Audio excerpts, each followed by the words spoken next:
E hoje eu quero partilhar com vocês o texto que está na primeira carta de Paulo aos Tessalonicenses. Tessalonicenses capítulo 4.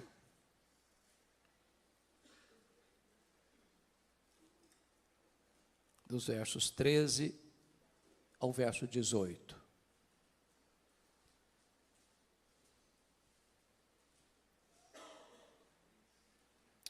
1 Tessalonicenses 4, 13 a 18, lido o texto, mantenha a sua Bíblia aberta comigo, por favor.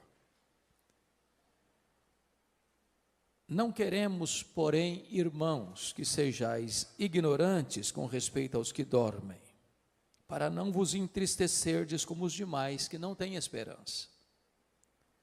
Pois se cremos que Jesus morreu e ressuscitou, assim também Deus, mediante Jesus, trará em sua companhia os que dormem.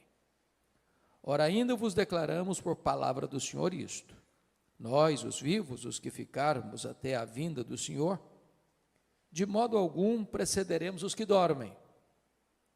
Porquanto o Senhor mesmo, dada a sua palavra de ordem, ouvida a voz do arcanjo e ressoada a trombeta de Deus, descerá dos céus. E os mortos em Cristo ressuscitarão primeiro.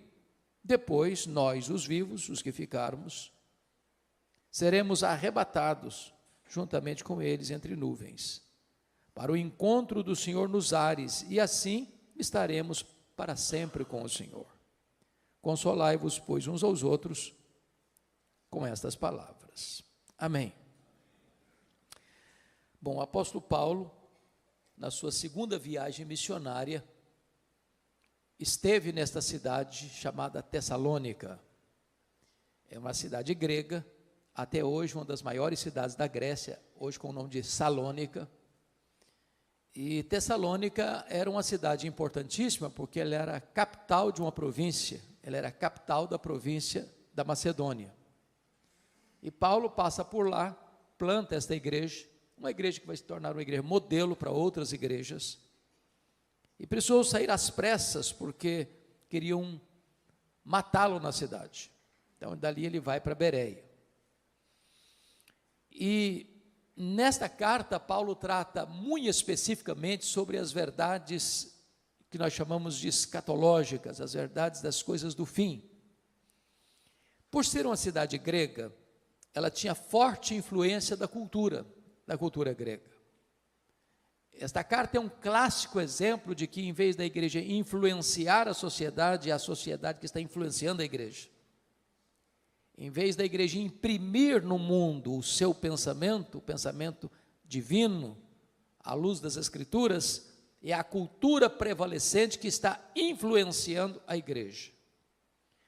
Qual era o pensamento básico, pilar dos gregos? Era o chamado dualismo. Os gregos criam nisso. O que era o dualismo?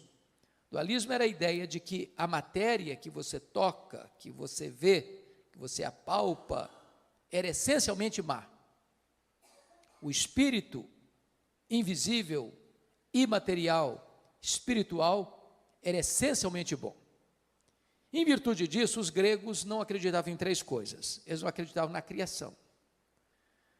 Para os gregos, a criação era uma emanação divina, não direta, porque se a matéria era má, um Deus sendo bom não pode criar algo mau. Então a criação veio a ser as últimas emanações da divindade, que já não tinha mais conexão com a divindade, porque na cabeça dos gregos a matéria era má. Então eles não acreditavam na criação. Claro, eles não acreditavam na encarnação, porque para eles Jesus não podia ser Deus e homem ao mesmo tempo, porque já tinha um corpo material, e se para eles a matéria era má, ele não podia ser essencialmente bom. Se ele não podia ser essencialmente bom, ele não podia ser Deus. Então negavam também a divindade de Cristo, a encarnação de Cristo. Mas, finalmente, os gregos negavam a ressurreição. Na cabeça dos gregos, quando alguém morria, a morte era aplaudida por eles, porque na cabeça deles, a alma imaterial estava presa num cárcere, numa masmorra chamada corpo. Então, quando alguém morria, na cabeça dos gregos, aquela alma que estava prisioneira no cárcere chamado corpo, era liberta. Pensar em ressurreição para eles era um anticlímax, era um retrocesso, porque era pegar aquela alma que fora liberta na morte e trazê-la de volta para a prisão do corpo. Então os gregos não acreditavam em ressurreição. É por isso que quando Paulo pregou em Atenas, a cidade grega, capital da intelectualidade humana, ao ouvirem falar de ressurreição, uns escarneceram. Então, o que estava acontecendo aqui? Quando um crente morria na igreja de Tessalônica, era um desespero só, porque os crentes de Tessalônica, copiando o que estava acontecendo na sociedade, no mundo, eles não tinham esperança, não tinha cântico, não tinha celebração, não tinha convicção de céu, não tinha garantia de vida eterna. Olha comigo o versículo 13: não queremos, porém, irmãos, que sejais ignorantes com respeito aos que dormem, para não vos entristeceres como os demais que não têm esperança. Paulo está dizendo que o mundo não tem esperança, e os crentes não podem viver como o mundo sem essa esperança. Agora, o que ele está querendo dizer aqui com os que dormem? Com respeito aos que dormem, para não vos entristecer como os demais que não têm esperança. E a pergunta que eu faço a vocês: o que é que dorme na hora da morte? É o corpo ou é a alma? O que é que dorme?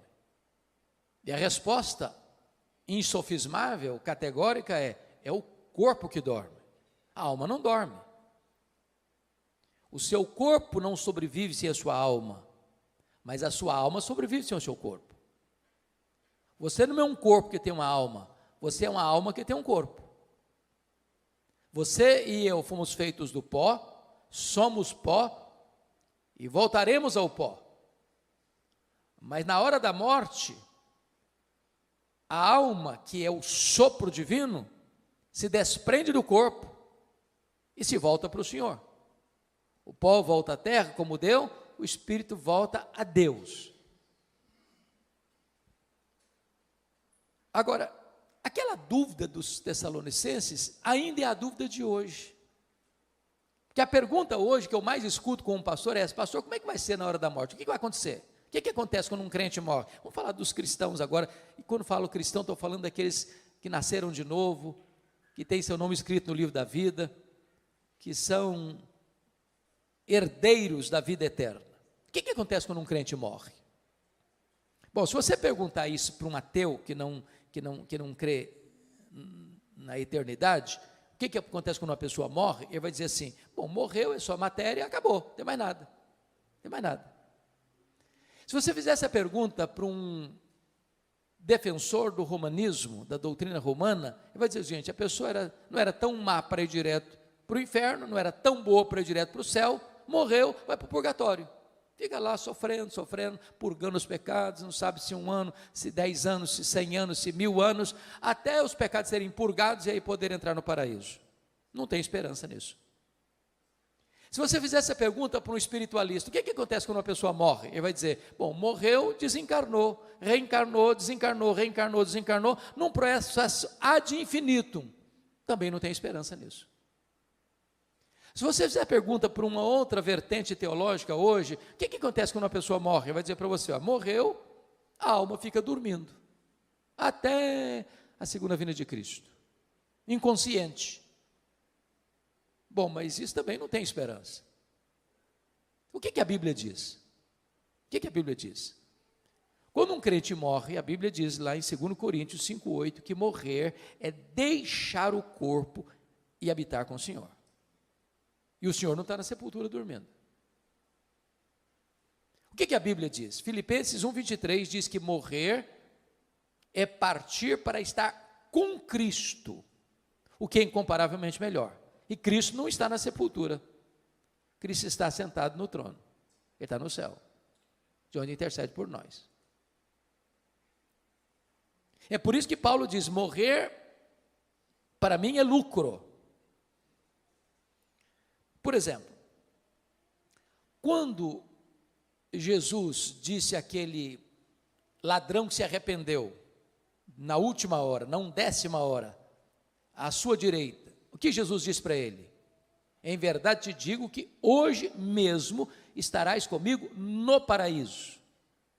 Bom, Jesus morreu naquele dia, seu corpo foi sepultado, e a sepultura não é o paraíso. Isso porque Jesus, antes de morrer, disse: Pai, nas tuas mãos entrego o meu espírito.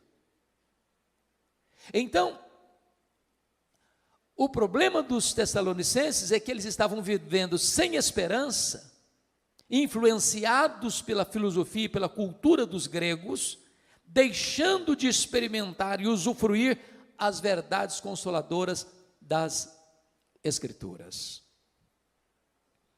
Mas uma pergunta que é muito comum fazer, e eu acho que todo pastor que está aqui já escutou isso tantas vezes: pastor, como é que vai ser lá no céu? Já que partir é para estar com Cristo, que é incomparavelmente melhor. Como é que vai ser lá? Nós vamos nos conhecer lá no céu?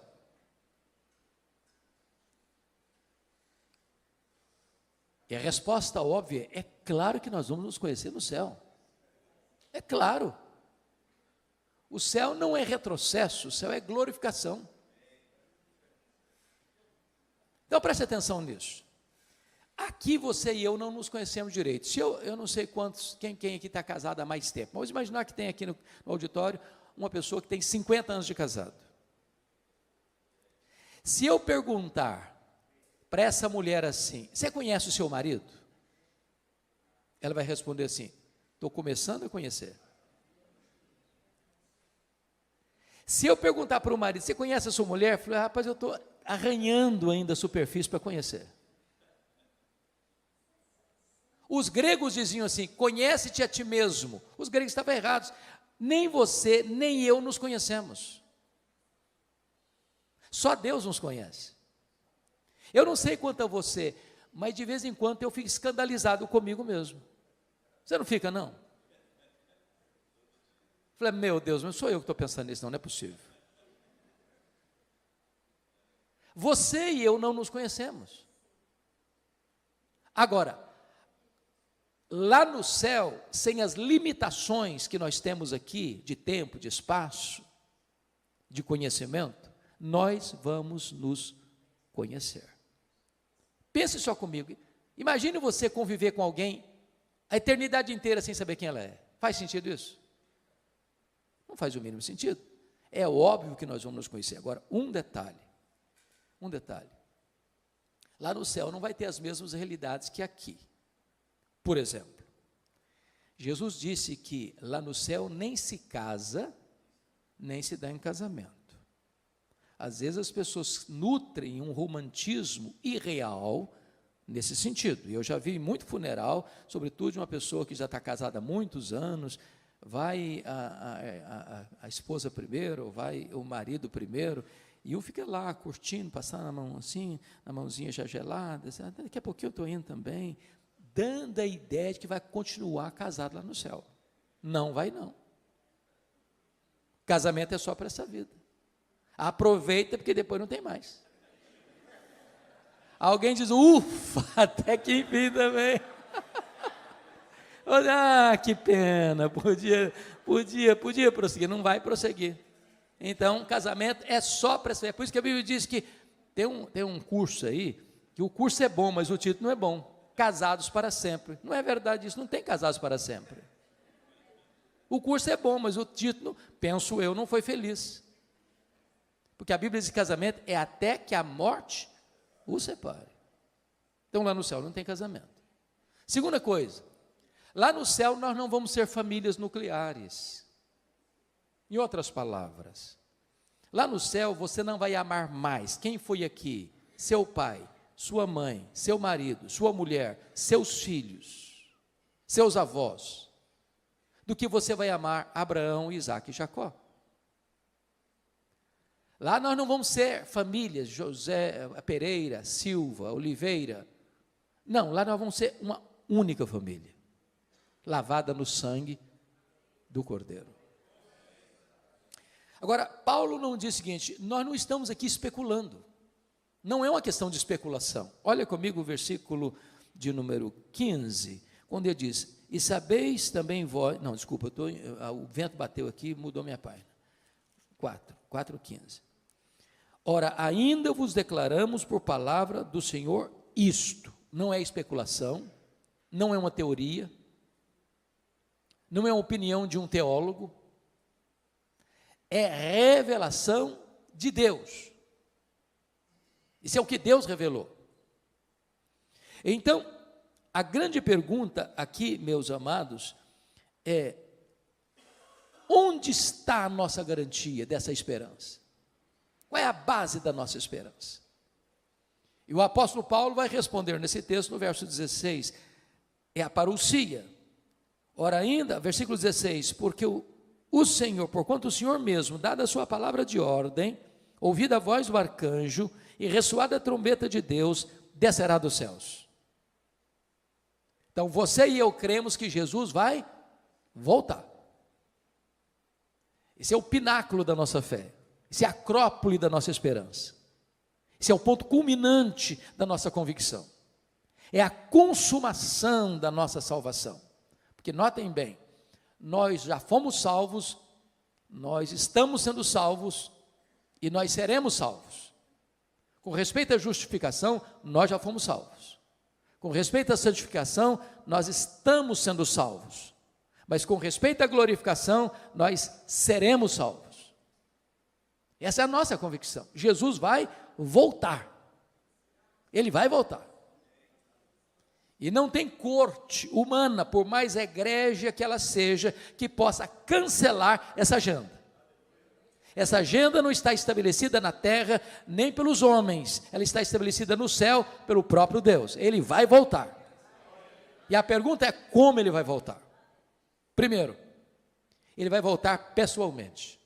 Está lá em Atos 1, versículos 9 a 11, que quando ele está subindo entre nuvens, 2 anjos descem, e os discípulos perguntam, e eles perguntam para os discípulos, estão olhando: varões galileus, por que estáis olhando para as alturas? Esse mesmo Jesus que vi subir, do mesmo modo, descerá.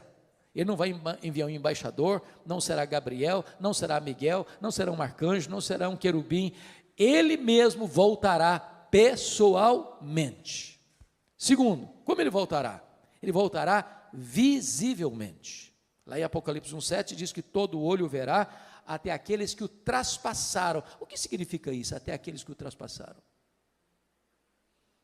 Lá em João 5, 28 e 29 diz que todos os mortos, quando ele voltar, ouviram a sua voz e sairão dos túmulos, uns para a ressurreição da vida, outros para a ressurreição do juízo. Aqueles que cuspiram em Jesus, aqueles que esbordoaram a cabeça de Jesus, aqueles que crucificaram Jesus, aqueles que zombaram de Jesus, vão ter que ressuscitar quando ele voltar, e vão ter que ver Jesus na sua glória, na sua vinda. Vai ser o evento mais público da história, não importa o fuso horário. Agora é exatamente 10 horas e 6 minutos no Brasil, exatamente agora são 10 horas e 6 minutos da noite, lá no Japão. Não importa se de dia, se de noite ou se à tarde. E Jesus, quando disse isso, estava exatamente trabalhando a questão dos fusos horários, porque se Jesus volta de noite para nós, é volta de dia lá para a Ásia, se é volta de dia lá para a Ásia, é volta de noite para o Brasil. Não importa onde a pessoa esteja, em que fuso ela esteja, todo olho o verá. Vai ser o evento mais público da história. Mas em terceiro lugar, como ele voltará? Ele voltará audivelmente, porque o versículo 16 nos informa que, ouvida a voz do arcanjo, ressoada a trombeta de Deus, ele descerá dos céus. Ou seja, vai ser com o maior alarido da história. Não tem um arrebatamento secreto que ninguém viu, ninguém percebeu. Não, é público, é visível, é audível. Não haverá caverna tão profunda, não haverá deserto tão inóspito, não haverá montanhas tão geladas, onde as pessoas estejam que não ouçam o ruído, o alarido, a publicidade desse som, quando Jesus voltar para buscar a sua noiva, a sua igreja. como Jesus voltará. Quarto lugar, ele voltará repentinamente. Diz no sermão profético de Jesus que vai ser como um relâmpago que risca os céus do Oriente ao Ocidente. Quando está chovendo muito, está dando uma tempestade, você vê relâmpagos e você escuta trovões. Qual que acontece primeiro? O relâmpago ou o trovão? Ambos ao mesmo tempo. Você vê o relâmpago primeiro, porque a velocidade da luz é maior do que a velocidade do som. Então, um relâmpago ele risca os céus num átimo de tempo. Vai ser com essa rapidez. Paulo, em 1 Coríntios 15, vai comparar como um abrir e fechar de olhos. Quantas vezes você abre e fecha os olhos por dia? Você não sabe. É automático. Aliás, Paulo vai usar uma palavra lá em 1 Coríntios 15, num momento, e a palavra momento no grego é a palavra átomos, de onde vem a palavra portuguesa átomo. Vai ser com esta rapidez, o faiscar de uma estrela, o dardejar da cauda de um peixe, ou o abrir e fechar de olhos, que Jesus voltará. Sabe o que significa isso? Não dá para se preparar de última hora. Não dá para encher a botija de azeite na última hora. Ou você está preparado agora, ou você será pego de surpresa. Quinto lugar, como Jesus voltará? Ele voltará não só repentinamente, mas ele voltará também inesperadamente. Vai ser como um ladrão. O ladrão não manda um WhatsApp para você dizer, olha, tal dia, prepara um cafezinho, faça um pãozinho de queijo, que eu estou chegando na sua casa. Ele chega de que maneira? De que maneira? Inesperadamente. Você não está aguardando, você não está esperando, e ele chega. Sabe o que significa isso? A volta do Senhor Jesus não será um dia óbvio. Todos aqueles, irmãos, que marcaram a segunda vinda de Cristo, desculpem da expressão bem brasileira, quebraram a cara. Se frustraram. Porque a agenda não está na terra. É da economia da soberania do Deus Pai.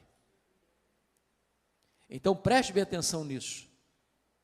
O que a Bíblia diz que se o chefe de família soubesse que horas que o ladrão chegaria, ele se prepararia e não permitiria que ele entrasse. Vai ser assim. Vai ser um dia comum. O dia que você levanta, vai trabalhar, se levanta, vai levar filho na escola, se levanta, vai fazer uma viagem, se levanta e vai ficar em casa mesmo. Não vai ser um dia óbvio, vai ser agora, está tudo indicando que vai ser hoje. Não vai ser assim. Penúltimo lugar, como Jesus voltará? 1 Tessalonicenses 5 diz que vai ser inescapável, uma volta inescapável. Vai ser como uma mulher grávida que está para dar à luz. Quando uma mulher está grávida, ela vai dar à luz. Não dá para dizer, está cancelada a gravidez. Pronto, agora não vai mais nascer nada. Não, vai nascer. É inescapável. Em outras palavras, não tem nenhuma autoridade na terra, por mais poderosa que ela seja, pode dizer, Jesus não voltará. Não, é inescapável, ele voltará sim. E ele voltará como o Rei dos Reis, como o Senhor dos Senhores, como juiz de vivos e de mortos. Ele voltará para estar assentado no trono e julgar as nações. Finalmente, como ele voltará? Ele voltará vitoriosamente. Ele voltará para matar o anticristo com o sopro da sua boca. Ele voltará para lançar no lago do fogo o anticristo e o falso profeta. Ele voltará para jogar o diabo no lago do fogo, para ser atormentado para toda a eternidade. Ele voltará para lançar no lago do fogo o inferno e a morte. Ele voltará para lançar no lago do fogo todos aqueles cujos nomes não foram encontrados no livro da vida. Ele voltará para colocar todos os inimigos debaixo dos seus pés. Ele voltará para reinar com a sua igreja para sempre e sempre e sempre. É uma vinda vitoriosa. Isso é um pilar da nossa esperança. Jesus voltará. E é curioso que Paulo diz assim, preste bem atenção nisso. Versículo 15. Ora, ainda vos declaramos por palavra do Senhor isso, nós os vivos, os que ficarmos até a vinda do Senhor. Paulo era o maior teólogo. e é ainda considerado o maior teólogo da história do cristianismo. Mas ele esperava a segunda vinda de Cristo para os seus dias. Há muitas pessoas que hoje, do alto da sua sapiência teológica, dizem, não, esquece, vai demorar mais de 500 anos ainda, vai demorar mais de 1000 anos ainda. Nenhum de nós tem essa autoridade para dizer isso. Aliás, nós deveríamos estar na ponta dos pés, na linguagem de Pedro, na segunda carta, capítulo 3, aguardando e apressando o dia da vinda do Senhor, e dizendo, Maranata, ora vem, Senhor Jesus. Mas se nós temos a revelação como primeiro pilar da nossa esperança, se nós temos a parousia, a segunda vinda como segundo pilar da nossa esperança, em terceiro lugar, nós temos a ressurreição como terceiro pilar da nossa esperança. Compare aí o versículo 16 na parte B, onde diz, e ressoada a trombeta de Deus, descerá dos céus, e os mortos em Cristo ressuscitarão primeiro. A grande pergunta é, primeiro em relação a quem? Porque é uma vertente teológica que diz que ressuscitarão primeiro em relação aos outros mortos não crentes, mas não é isso que Paulo está tratando, não é disso que ele está falando. Ressuscitarão primeiro em relação aos que estiverem vivos, porque segue o texto, depois nós os vivos, os que ficarmos. Então preste bem atenção aqui numa coisa importante.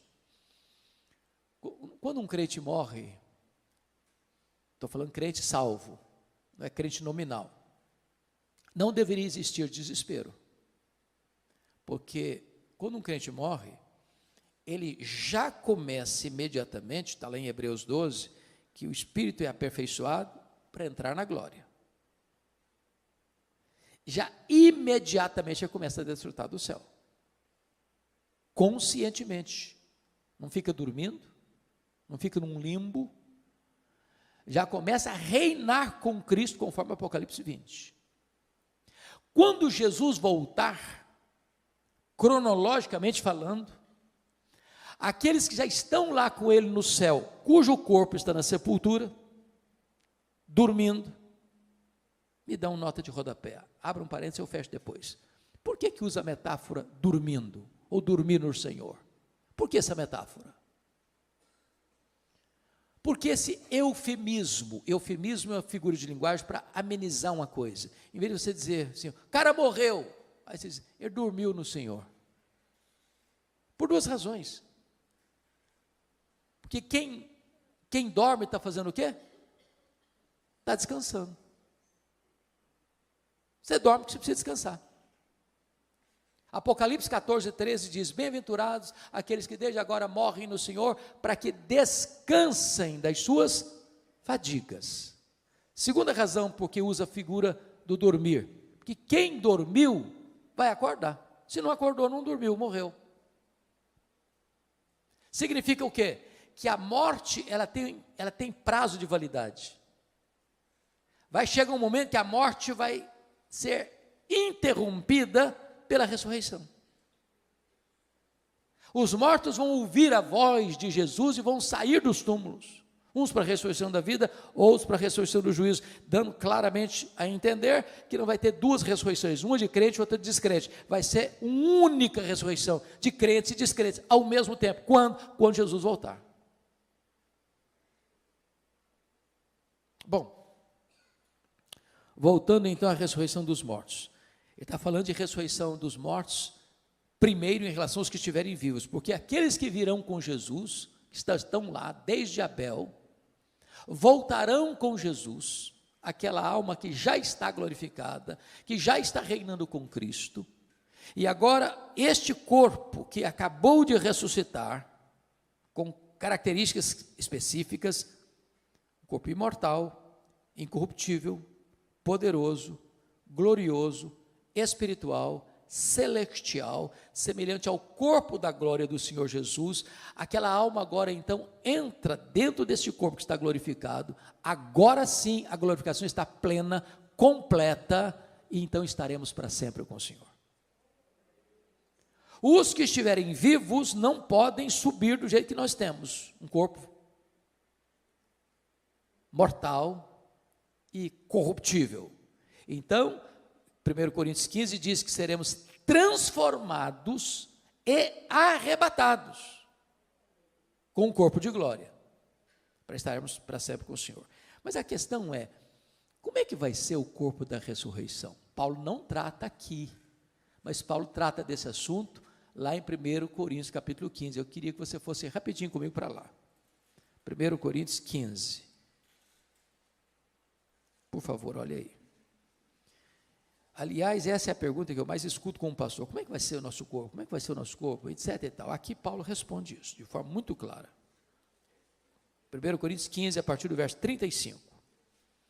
Mas alguém dirá, como ressuscitam os mortos? Em que corpo vem? Paulo responde, ironizando com eles, insensatos, ou insensato. Ele está fazendo uma pergunta muito óbvia. E aí ele vai usar 3 figuras para mostrar para nós como será o nosso corpo.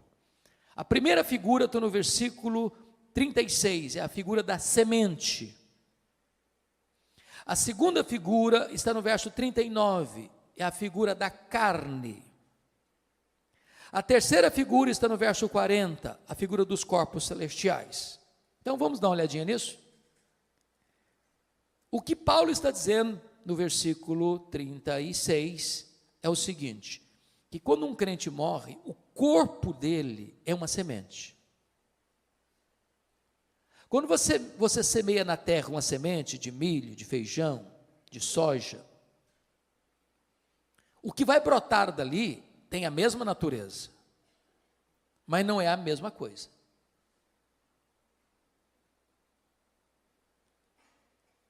Então, ele vai explicar isso melhor a partir do verso 42. Ele diz assim, semeia-se corpo na corrupção, ressuscita-se na incorrupção. O que é isso? Esse corpo seu e meu aqui, ele nasce, cresce, envelhece e morre. Às vezes a pessoa morre no processo, né? Morre na infância, morre na juventude, morre na fase adulta. Mas ele tem um prazo de validade. Esse corpo nosso aqui fica velho, cansado, senil, caquético e morre. Esse corpo aqui tem fraquezas que vão se avolumando. Por exemplo, nós temos fraquezas físicas. Querendo ou não, o tempo vai esculpindo em nosso rosto algumas rugas indisfarçáveis. Falando baixinho, as mulheres são mais espertas do que os homens. Elas driblam isso um pouco melhor com um bom cosmético. Às vezes se acorda de manhã, é um caos. Depois de um bom cosmético, vira um cosmos. Daqui a pouquinho uma cirurgia plástica ajuda muito. Mas chega uma hora que ainda que o famoso cirurgião plástico Pitangui ressuscitasse dos mortos, não teria mais jeito. As mãos já estão trôpegas, os joelhos bambos, as pernas fracas, os olhos embaçados. E diz os entendidos que cada fio de cabelo branco que brota na sua cabeça é a morte chamando você para um duelo. Eu acho que até um exército acampado ao meu redor. Temos fraquezas físicas. Os seus e os meus fugiram todos, mas a barba está aí para não deixar você escapar. Temos fraquezas emocionais. Há momentos na vida que você se desespera. E você nem consegue chorar, você só consegue gemer e dizer, meu Deus, eu não aguento mais. Temos fraquezas morais.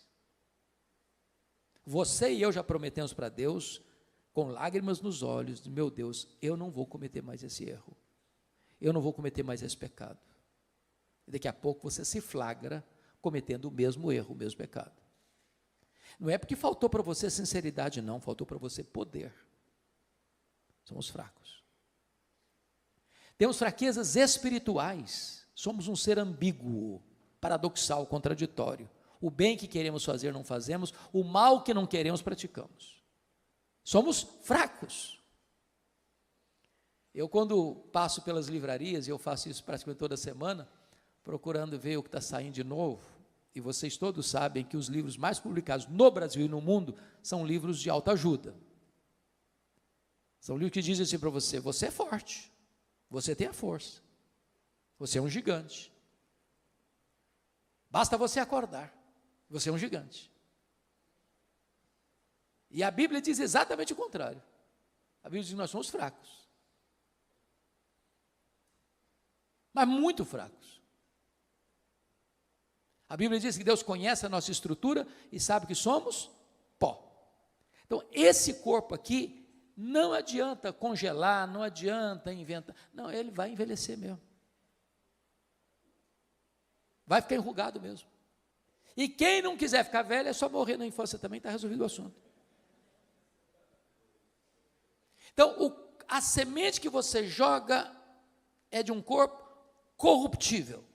Mas o que vai brotar da sepultura na ressurreição é um corpo incorruptível. Não vai ficar velho, não vai ficar cansado, não vai ficar doente, não vai ter defeito físico, não vai ter estresse. É um corpo incorruptível.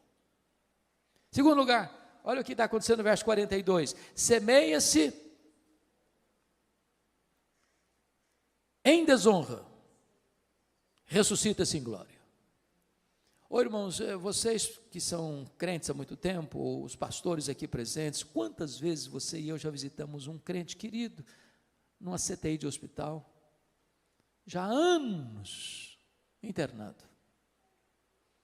Maurício está aqui, e seu vovô, irmão tão querido, Lair Boechat. Quantos anos, Maurício, você ficou 7 anos em coma. 7 anos em coma.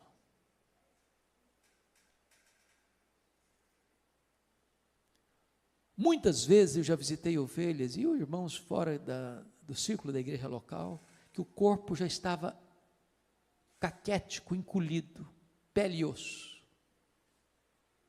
Desonrado pela dor, desonrado pela doença, desonrado pelos remédios tão pesados. Quando você joga aquele corpo na sepultura, ele está desonrado pela fraqueza, pela doença. Mas o que vai brotar daí é um corpo glorioso, glorioso. E Daniel, capítulo 12, diz que vai brilhar como sol no seu fulgor. Louvado seja o Senhor. Então fique tranquilo, você vai ter um corpo perfeito. O corpo da ressurreição não vai brigar nem com o espelho, nem com a balança.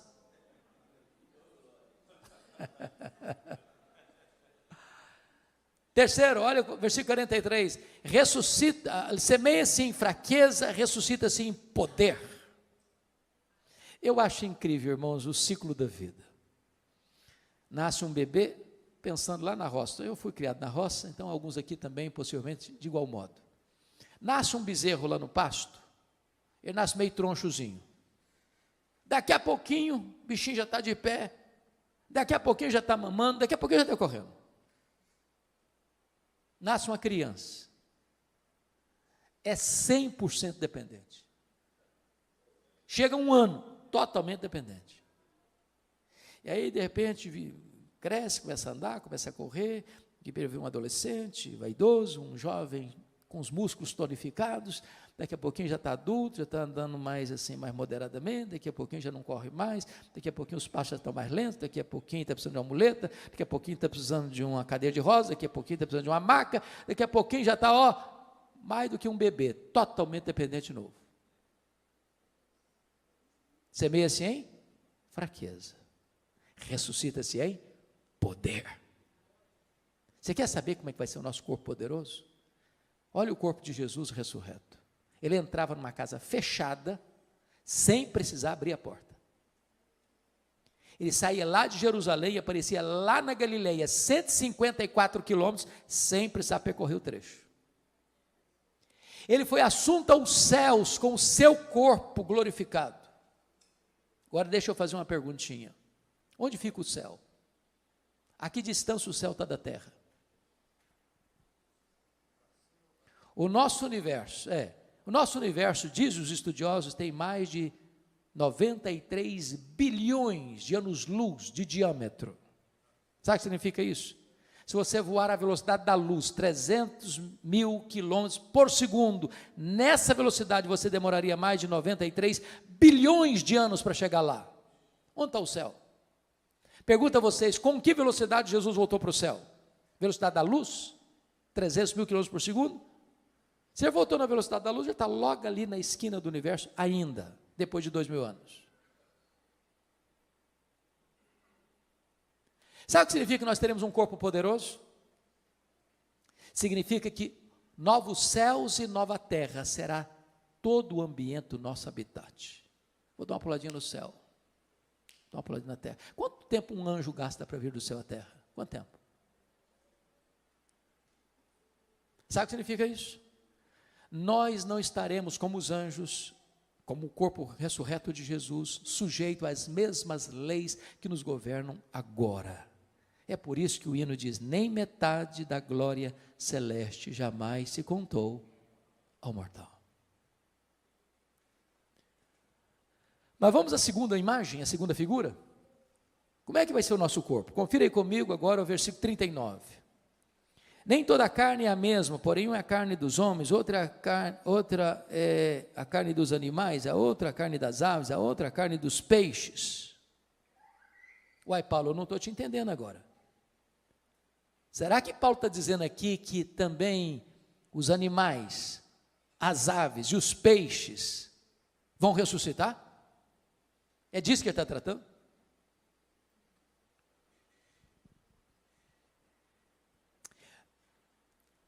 Convenhamos aqui, nós estamos vivendo uma época fascinante e ao mesmo tempo, para mim, complicada. A fase dos pets.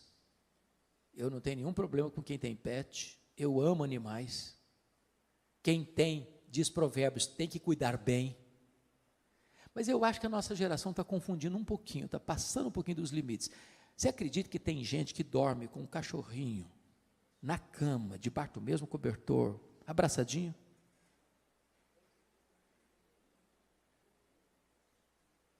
Eu estava num voo internacional há uns 3 anos, lá em Washington, vindo para o Brasil. E eu estou sentado e chega um casal muito bonito, um rapaz e uma moça, muito bonitos, com um cachorro grandão, sentado na minha frente. Daqui a pouquinho o rapaz disse assim para a moça, fique aqui que eu vou comprar uma Coca-Cola. O lugar que vendia Coca-Cola ficava a uns 10 metros de onde estavam sentados. Quando o rapaz saiu, a moça lascou um beijo na boca do cachorro, mas daquele beijo cinematográfico. E eu fiquei olhando espanto, falei, meu Deus, mas é muito mau gosto dessa menina. Está doido, senhor.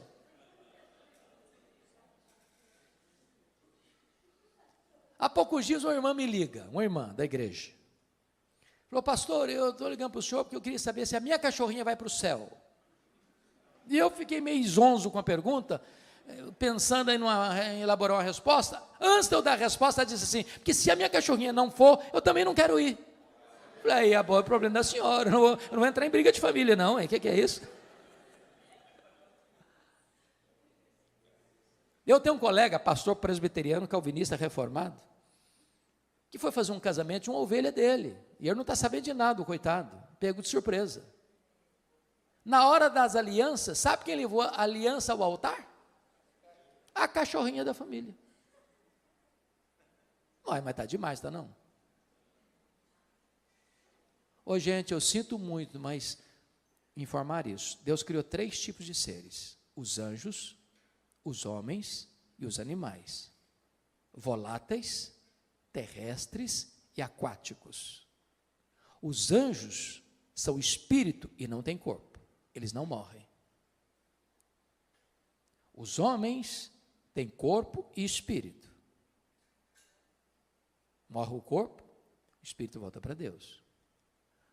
Os animais, voláteis, terrestres e aquáticos, têm corpo e não têm espírito. Morreu, acabou. Jesus não foi para a cruz para redimir cachorro, peixe e papagaio.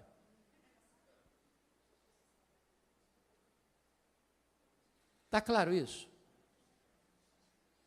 Então, deixa eu ilustrar, para entender bem o que Paulo está dizendo. Um é a carne dos homens, outra é a carne dos animais, outra é a carne das aves, outra é a carne dos peixes. O que ele está querendo dizer? Então, eu vou ilustrar para você entender o que Paulo está querendo dizer. Imagine você que numa família que vai se perpetuar, essa família tem um cachorrinho de estimação, essa família tem um papagaio de estimação, e esta família tem um peixe lá no aquário de estimação, certo? Agora imagine você que morre o cachorrinho da família. Aí a família vai lá no quintal, abre uma cova profunda e sepulta o cachorrinho. 100 anos depois, morre o papagaio. A família vai lá na mesma cova, abre a cova, o que tem lá dentro? Pode quê? Pode cachorro. Sepulta o papagaio na mesma cova. 100 anos depois, morre o peixe. Ela vai lá na mesma cova, abre lá, o que tem lá dentro? Pode cachorro e pode papagaio, pode ave. Aí sepulta o peixinho lá dentro. 100 anos depois, morre alguém da família. Vai lá e abre a cova, o que tem lá dentro? Pode cachorro, pode papagaio, pode peixe. Aí sepulta a pessoa lá dentro da mesma cova. 100 anos depois, morre outra pessoa da família, vai lá e abre a cova. O que tem lá dentro? Pode cachorro, pode papagaio, pode peixe, pode gente, pode homem. E na hora que Jesus voltar, como é que vai ser? Está tudo misturado, é pó, tudo é pó, tudo é pó. Tudo é pó. Como é que vai ser então? Vai ressuscitar tudo junto? Vai ressuscitar pó de cachorro? Vai voltar a ressuscitar pó de papagaio, pó de peixe, pó de gente? Não. O que Paulo está nos ensinando, um é a carne dos homens, outra é a carne dos animais, outra é a carne dos aves, outra é a carne dos peixes, mas quando Jesus ressuscitar, só pó de gente vai ouvir a voz dele e sair do túmulo. Pastor, como é que fica esse negócio de cremar? Vai comprometer a ressurreição? Eu pergunto a vocês, o que aconteceu nas Torres Gêmeas do dia 11 de setembro de 2001? 3.000 graus centígrados, viraram pó. O que acontece quando uma pessoa é comida por um monstro marinho que vai soltando partículas do corpo dele para milhares de quilômetros mar adentro? Quando Jesus voltar, todos vão ouvir a sua voz. Não importa se apenas uma partícula de pó, o Senhor que criou o universo sem matéria pré-existente é poderoso para ressuscitar o seu corpo de maneira incorruptível, imortal, poderosa, gloriosa, espiritual e celestial. Mas deixa eu terminar. A última figura que Paulo usa está aí no versículo 40. Também há corpos celestiais e corpos terrestres. Sem dúvida, uma é a glória dos celestiais e outra dos terrestres. Uma é a glória do sol, outra é a glória da lua, outra é a glória das estrelas, porque até entre estrela e estrela há diferenças de esplendor, pois assim também é a ressurreição dos mortos. O que Paulo está querendo ensinar com aqui? Eu creio, pastor, que ele está falando aqui daquilo que nós chamamos de galardão. Todos vão brilhar, mas nem todos vão brilhar com a mesma intensidade. Uma é a glória do sol, outra é a glória da lua, outra é a glória das estrelas, porque até entre estrela e estrela há diferença de esplendor. Assim também é a ressurreição dos mortos. Está lá em Daniel 12, que quem a muitos conduzir a justiça brilharão como o sol no seu fulgor. Eu acho aqui para nós que tem alguns crentes que vão chegar no céu meio lusco-fusco.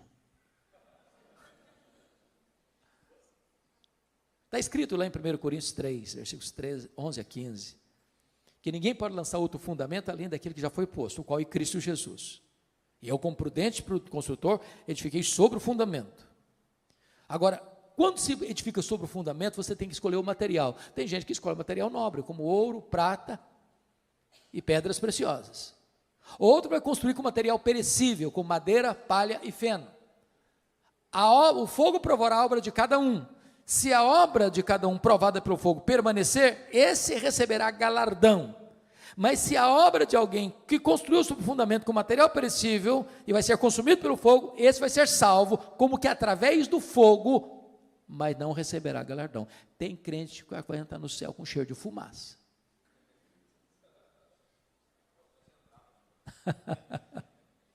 O cheiro de fumaça. Preste atenção nisso. A salvação é de graça, mas o galardão é recebido pelas obras. Você não foi salvo para cruzar os braços e aguardar Jesus voltar. Você foi salvo para servir, para ser um canal de bênção, para ser um embaixador das boas novas, para ser um ministro da reconciliação, para levar a esperança da salvação para outras pessoas. Voltando para Tessalonicenses para encerrar, eu só queria chamar a sua atenção que depois então da ressurreição, está escrito, eu fecho aqui agora, o que vai acontecer? E depois nós, os vivos, os que ficarmos, seremos arrebatados juntamente com eles entre nuvens para o encontro do Senhor nos ares, e assim estaremos para sempre com o Senhor. Então, revelação, parousia, ressurreição, reunião. E ele termina dizendo, consolai-vos, pois, uns aos outros, com essas palavras. Ele começa com uma igreja triste, sem esperança, por não conhecer a verdade, e ele termina com consolo, dizendo, agora vocês que foram instruídos na verdade, sejam agentes de consolo para as outras pessoas. Meus irmãos, consolo não é uma coisa que vem de dentro, não é autoajuda. Consolo é aquilo que emana de cima, que emana das Escrituras, que procede da verdade de Deus. Se nós cremos nisso, então não temos motivo para ficar desesperados. Nós temos motivo para sermos consolados e nos tornarmos em consoladores para outras pessoas. Que Deus nos abençoe. Amém.